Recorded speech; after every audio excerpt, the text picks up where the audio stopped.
Child, please. Yeah, that's just one of the countless sound bites that Chad Ochocinco has graced us with.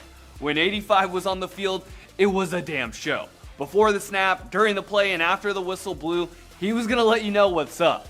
He's remained in the spotlight well after his playing days were over because the dude is a social media sensation.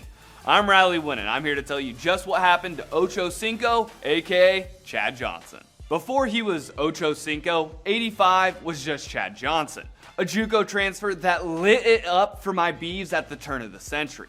Oregon State had one of their best years in school history as they went on to the Fiesta Bowl and dominated Notre Dame. In just 1 year at Oregon State, Chad Johnson had proved that he was an NFL talent, with 33 receptions for 713 yards and 6 touchdowns. In 2001, the Bengals drafted Chad Johnson in the second round. He spent 10 years in Cincy, and I'm not going to do a year-by-year breakdown, but let me highlight some of my favorite Chad Johnson moments. In 2005, after multiple 1,000-yard-plus seasons, Chad Johnson created a checklist of all the NFL cornerbacks he was going to burn that season. He put it up in his locker till his coach was like, bro, come on, here's a list of stuff that will actually help the team.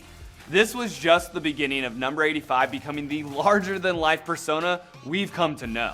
Chad Johnson was an innovator of touchdown celebrations.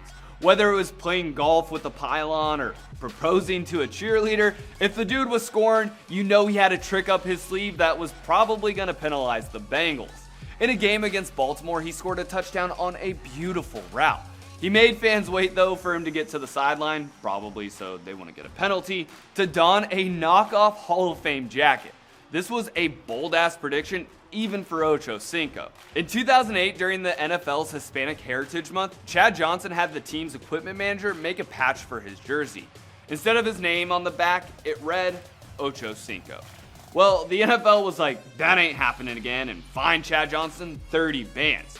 Chad was like, y'all, and legally changed his last name from Johnson to Ochocinco. I'm sure Grandma was not too happy about that one.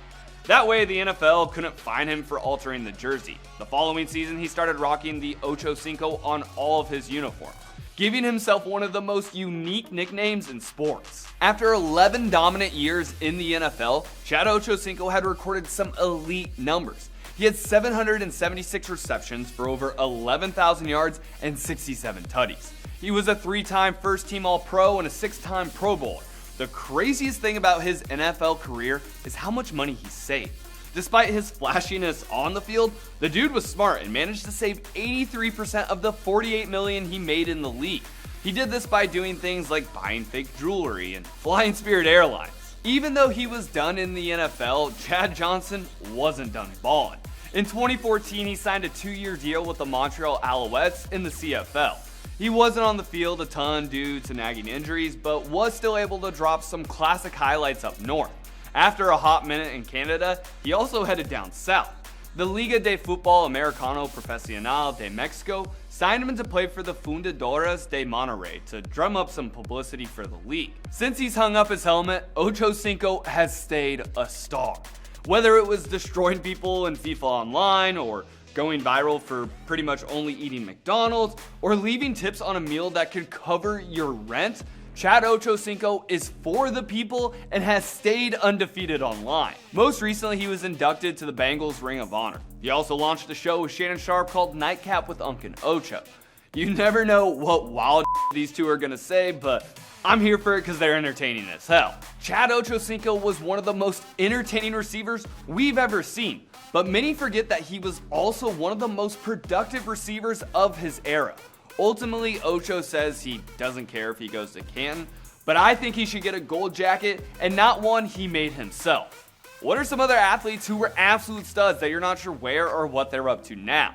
Hit me up on Twitter and Instagram and let me know. If you want to see who we cover on our next episode of What Happened To, subscribe now and make sure to turn on those notifications. I'm Riley Winn. See you on the next one.